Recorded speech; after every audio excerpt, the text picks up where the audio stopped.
Film की शुरुआत young Krishna और बसु उर्फ बसुधा से होती है। दोनों मुंबई के समुद्र के किनारे बैठे बात कर रहे हैं। बसु कृष्णा के कंधे पर सर टिकाए बैठी उससे पूछती है, कृष्णा कोई हमको अलग तो नहीं करेगा ना? इस पर कृष्णा उसे जवाब देता है, हम चेक किए थे, अभी तक तो कोई पैदा ही नहीं हुआ है। किसी ने कोशिश भी की ना तो वो पूरी दुनिया को आग लगा देगा। इसके बाद हम यंग चुलबुले लड़के से खतरनाक बन चुके कृष्णा को जेल में दूसरे कैदियों के साथ देख पाते हैं। कृष्णा का दबदबा ऐसा है कि उसके चश्मा उतरते ही दूसरे कैदी पतली गली पकड़ लेते हैं और जो बच जाते हैं उसके सामने दोबारा खड़े होने के लायक नहीं रहते हैं। तो 22 साल से कृष्णा डबल मर्डर की सजा काट रहा है। मुंबई के आर्थर रोड जेल में उसकी पहचान अब सबसे हो गई। पुलिस वालों से लेकर कैदियों तक के बीच उसकी इज्जत है। उससे कोई भी पंगा नहीं लेना चाहता है। हालांकि दिखने में कृष्णा जो है वो एक सीधा साधा और डिसेंट आदमी है, लेकिन फिर भी उससे कोई भी पंगा नहीं लेता है क्योंकि उसकी असलियत के बारे में सभी अच्छे से जानते हैं। जेल में कुछ बदमाश गुंडे भी हैं जो कि कृष्णा की असलियत से वाकिफ नहीं है, लेकिन कृष्णा जो है वो वक्त आने पर ही उन्हें मजा चखाता है। तब तक वो उनके सामने बिल्कुल सीधा साधा रहता है। इसी बीच उसे पता चलता है कि उसकी 25 साल की सजा को घटा दिया गया है और उसे अब घर जाना होगा।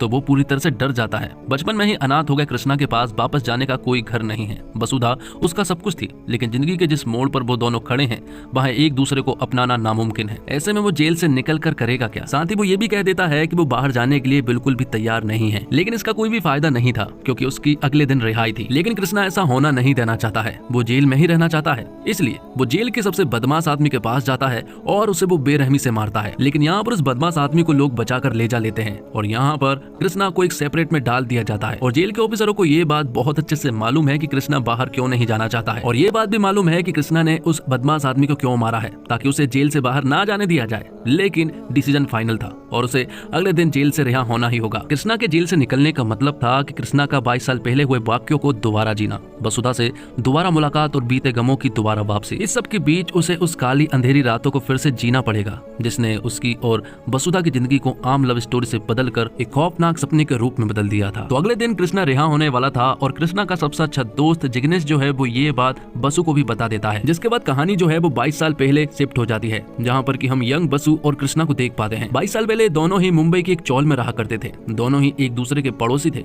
और यहीं पर रहकर दोनों एक दूसरे से प्यार करने लगे थे। उनका प्यार ऐसा था कि दोनों एक दूसरे के लिए कुछ भी कर सकते थे। वसुधा के पास तो उसकी पूरी फैमिली है, लेकिन कृष्णा के पास कुछ भी नहीं है। वो पूरी तरह से अनाथ है। उसकी पूरी फैमिली सिर्फ और सिर्फ वसुधा ही है और वो वसुधा के लिए कुछ भी कर सकता है। तो कृष्णा जो है वो काफी इंटेलिजेंट है और वो हमेशा बसु को सपोर्ट करता है और आगे की पढ़ाई के लिए हमेशा मोटिवेट करता है। जिसके बाद कहानी जो है वो प्रेजेंट में आ जाती है, जहाँ पर कि हम कृष्णा को जेल से रिहा होता हुआ देख पाते हैं और कृष्णा को लेने के लिए उसका बचपन का दोस्त जिग्नेश आया था। वो यहाँ से निकलते हैं और सबसे पहले एक सेल्फी लेते हैं। वो सेल्फी जिग्नेश सबसे पहले बसु के पास पहुंचाता है और बसु सेल्फी को देखकर रोने लगती है क्योंकि बसु अभी भी कृष्णा से प्यार करती है। तो यहाँ से निकलने के बाद जिग्नेश और कृष्णा जो है वो साहू जी की शॉप पर पहुंचते हैं। दरअसल में सालों पहले कृष्णा जो है वो साहू जी की शॉप पर अकाउंटेंट का काम किया करता था और इसी बीच हमें इसी शॉप का एक फ्लैशबैक का सीन दिखाया जाता है। कृष्णा साहू जी की शॉप पर अपना काम खत्म करके वापस लौट रहा था, लेकिन तभी अचानक से कृष्णा देखता है कि कुछ 3 बदमाश लोग जो है वो साहू जी के शॉप पर उन्हें लूटने के लिए पहुंच जाते हैं। उन्होंने अपना फेस जो है वो पूरी तरह से कवर किया हुआ था। तो कृष्णा उनसे कहता है कि वो तीनों से तो नहीं लड़ पाएगा, लेकिन उन तीनों में से वो एक को तो आराम से पकड़ ही लेगा और फिर तीनों ही पकड़े जाएंगे, इसलिए तुम्हारे पास मौका है कि तुम अभी यहाँ से भाग सकते हो। ये सुनने के बाद वो तीनों ही यहाँ से भाग गए थे और बाद में जब कृष्णा अपने चौल में वापस आता है तो वो यहीं पर रहने वाले पकिया नाम के लड़के से मिलता है। वो उसे 2 चांटे लगाता है और कहता है कि आज के बाद साहू जी की दुकान के आसपास दिखना भी नहीं। दरअसल में कृष्णा ने पकिया को पहचान लिया था कि उन 3 आदमी में से एक पकिया था, लेकिन पकिया जो है वो असल में एक बदमाश आदमी है और वो अक्सर ऐसे काम करता रहता है। अब अगले दिन हम देखते हैं कि कृष्णा जिस कंपनी में काम करता है वहाँ उसका बॉस उसे बताता है कि उसका प्रमोशन हो गया है और बेंगलोर में 7 दिनों की ट्रेनिंग के बाद उसे जर्मनी भेजा जाएगा। ये सुनने के बाद तो वो बहुत ज्यादा खुश हो जाता है और तुरंत ही ये बात बताने के लिए बसु के पास पहुंचता है। बसु ये बात सुनकर रोने लगती है। दरअसल में कृष्णा जो है वो जर्मनी 2 साल के लिए जाने वाला था, लेकिन बसु उससे कहती है कि मेरे आंसू को देखकर ये मत समझना कि मैं खुश नहीं हूँ, मैं बहुत खुश हूँ। लेकिन अब कृष्णा का दिल भर आता है क्योंकि 2 साल बसु के बिना बिताना उसके लिए एक बहुत बड़ी चुनौती थी। हालांकि कृष्णा वहाँ जाना नहीं चाहता था, लेकिन बसु उससे कहती है कि ये तुम्हारे फ्यूचर का सवाल है। वो कहती है कि 2 साल की ही तो बात है, 2 साल के बाद वो दोनों शादी कर लेंगे और फिर हमेशा साथ रहेंगे। जिसके बाद वो अपनी चौल में वापस जाने लगते हैं। वो चौराहे पर रुकते हैं जहाँ पर कि बसु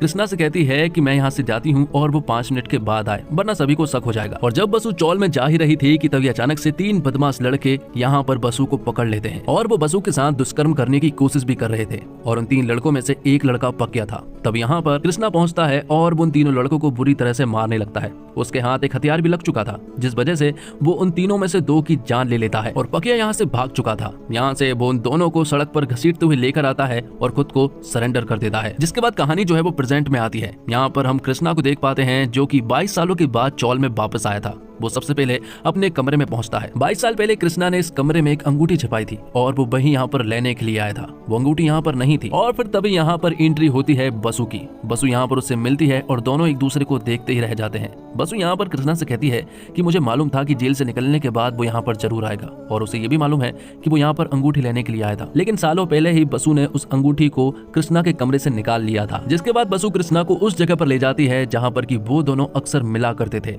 और यहाँ पर कृष्णा बसु को बताता है कि वो आज रात ही दुबई जा रहा है और फिर मुंबई वो वापस कभी नहीं लौटने वाला। तभी यहाँ पर बसु के हस्बैंड अभिजीत का कॉल आता है और यहाँ कृष्णा को मालूम चलता है कि बसु ने अभिजीत को उन दोनों के बारे में सब कुछ बता दिया है। ये सुनकर कृष्णा पूरी तरह से हैरान रह जाता है और वो बसु से कहता है कि हम दोनों ने वादा किया था कि हम दोनों के बारे में हम किसी को भी नहीं बताएंगे। तो बसु कहती है कि तुम्ही ने कहा था कि आगे बढ़ जाओ और अब मैं जिस इंसान के साथ आगे बढ़ूं और उसे तुम्हारे बारे में ना बताऊं तो उस इंसान के साथ नाइंसाफी होगी। अब क्योंकि अभिजीत कृष्णा के बारे में सब कुछ जानता है इसलिए अभिजीत कृष्णा को घर बुलाता है। इसलिए बसु जो है वो कृष्णा को अपने घर ले जाने लगती है, जबकि कृष्णा का बिल्कुल भी मन नहीं था कि वो बसु के घर जाए और अभिजीत से मिले। अब जब कृष्णा बसु के घर पहुंचता है तो उसे मालूम चलता है कि बसु का बिजनेस जो है वो काफी अच्छा चल रहा है और अभिजीत भी काफी अमीर आदमी है। और अभिजीत के घर पर पहुंचते ही उसे वो वकील मिलता है जिसने कृष्णा को छुड़ाने में मदद कराई थी और उसे देखकर यहाँ पर कृष्णा को मालूम चलता है कि दरअसल में 2.5 साल की जो सजा कम कराई गई है वो दरअसल में अभिजीत की वजह से कम कराई है, लेकिन ये बात बसु को नहीं मालूम है। और फिर थोड़ी देर के बाद बसु यहाँ पर आ जाती है, जिसके बाद वो तीनों ही बात करने लगते हैं और बसु अभिजीत को बताती है कि दरअसल में कृष्णा जो है वो आज रात ही दुबई जा रहा है।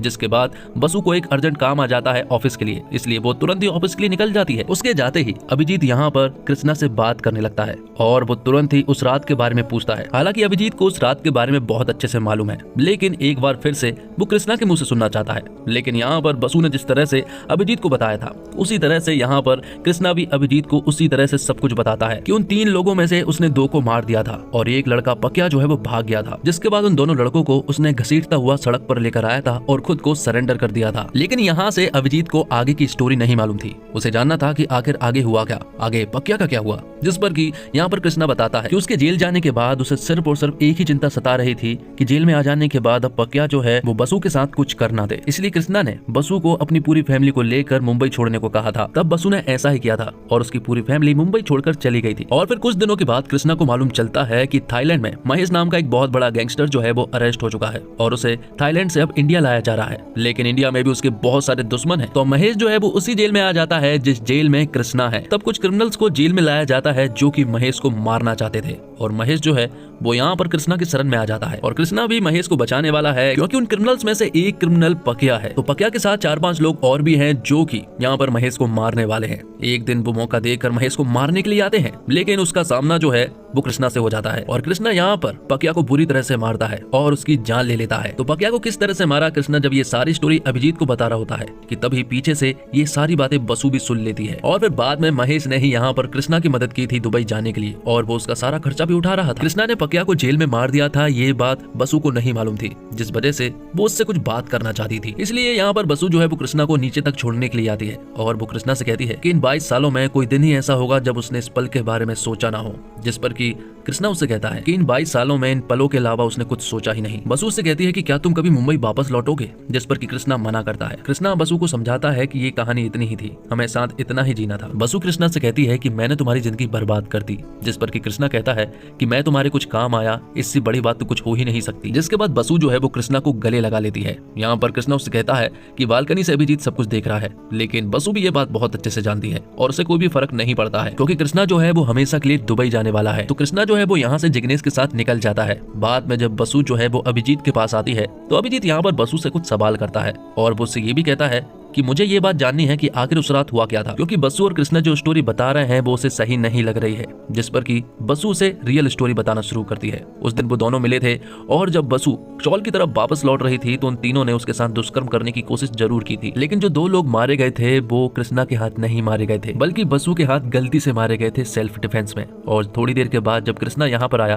तब तक पके यहाँ से भाग चुका था और वो दोनों लड़के मारे गए थे। ये देखकर यहाँ पर बसु पूरी तरह से घबरा जाती है और यहाँ पर कृष्णा उससे कहता है कि घबराने की कोई भी बात नहीं है, क्योंकि वो ये सारा इल्जाम अपने ऊपर लेने वाला है। कृष्णा यहाँ पर बसु को बहुत अच्छे से समझा देता है और उसे अपने घर भेज देता है। बाद में कृष्णा ने खुद को सरेंडर कर दिया था और अगले दिन बसु जब उससे मिलने के लिए आई थी तो उसने उससे कह दिया था कि वो अपनी फैमिली के साथ दूर चले जाए और आज के बाद वो उससे मिलने के लिए कभी ना आए। साथ ही उसने उसे आगे बढ़ने के लिए भी कह दिया था, मतलब कि शादी करने के लिए। तो इस तरह से कृष्णा ने अपनी पूरी जिंदगी जो है वो अपने प्यार के लिए दांव पर लगा दी थी।